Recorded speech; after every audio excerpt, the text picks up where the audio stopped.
আপোনালোকে যিবিলাক ইনভেষ্টিগেশ্যনৰ সময়ত বিভিন্ন কথা বতৰা ওলাই থাকিব যেনেকুৱা শেখৰ গোস্বামীয়ে কৈছে জুবিন গাৰ্গক বিষ দিয়া এতিয়া 10 তাৰিখে জুবিনৰ যিটো ভিছৰা বুলি কয় ভিছৰা পৰীক্ষা ৰিপৰ্ট আহিব গতিকে 11 তাৰিখে আমি গম পাই যাম যে আসলতে কি আছে কি নাই কিন্তু পুলিচৰ দায়িত্ব হল যোনে যি কয় কেছ ডায়েৰীত লিখিব লাগিব গতিকে বহুতে ভাল কব বহুতে বেয়া কব পুলিচে লিখি যাব আৰু আপোনালোকে গম পাই থাকিব কিন্তু সেইবিলাক পুলিচৰ কথা নহয় সেইবিলাক এজন সাক্ষীয়েহে কোৱা কথা সাক্ষীৰ ভাষ্যটো পুলিচৰ ভাষ্য নহয় আজি যেটো বিষ দিয়া বুলি গোটে পেপাৰত কথাটো ওলাইছে এটো পুলিচৰ ভাষ্য নহয় এটো হল এজন অভিযুক্তৰ ভাষ্য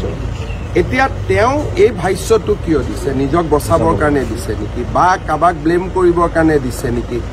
এই গোটেইবোৰ তদন্ততহে ওলাব আজি এতিয়া আমাৰ আটাইতকৈ বেছি চিন্তাটো এটা পইণ্টতে লাগি আছে সিংগাপুৰত থকা অসমীয়া লোকসকল ইনভেষ্টিগেশ্যনৰ কাৰণে আহিবনে নাই কাৰণ তেওঁলোক যদি নাহে তদন্তটো আমি পুৰা কৰিব নোৱাৰিম আৰু তেওঁলোকে জুবিনক ইয়াত যাত্ৰা বা এই গোটেই ঘটনাটো কৰা তেওঁলোকে মেইন মানুহ আছিলে গতিকে এতিয়া অসমবাসী ৰাইজে হেঁচা দিব লাগে সিংগাপুৰৰ অসমীয়া সমাজখনক যাতে তেওঁলোকক পঠিয়াই দিয়ে বাকীটো আমি যাক আনিব পাৰিলো আনিলো কিন্তু এওঁলোক সিংগাপুৰত বহি আছে আৰু দুই এজনে আমাক লিখিছে এইটো অসুবিধাৰ কাৰণে আহিব নোৱাৰো অমুক নোৱাৰো কিন্তু অসমীয়া হিচাপে সেই মানুহকেইজনৰ দায়িত্ব আছে আৰু আজি এতিয়া সিংগাপুৰত আছে মোৰো এক্টিয়াৰৰ ভিতৰত নাই ভাৰতৰ ভিতৰত থাকিলেতো ধৰি আনিলোহেঁতেন সিংগাপুৰত আমি অসমীয়া ৰাইজে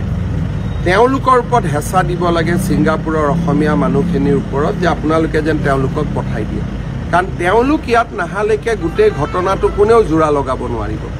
গতিকে মোৰ মনত যিটো চিন্তা হৈ আছে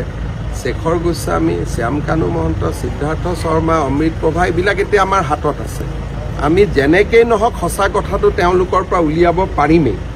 কিন্তু আটাইতকৈ বেছি চিন্তা হৈছে যে সিংগাপুৰত থকা এই মানুহবিলাক 6 তাৰিখে আহিবনে নাহে যদি নাহে আমি আকৌ এটা পাকচক্ৰত সোমাই যাব লাগিব গতিকে তেওঁলোকক আমি সকলোৱে হেঁচা দিব লাগে তেওঁলোক যাতে যেনে তেনে অসমলৈ আহে আইনৰ জৰিয়তে অনাৰ ৰাস্তা এটা বেলেগ কিন্তু মানুহৰ হেঁচা হ'লে সোনকালে আহে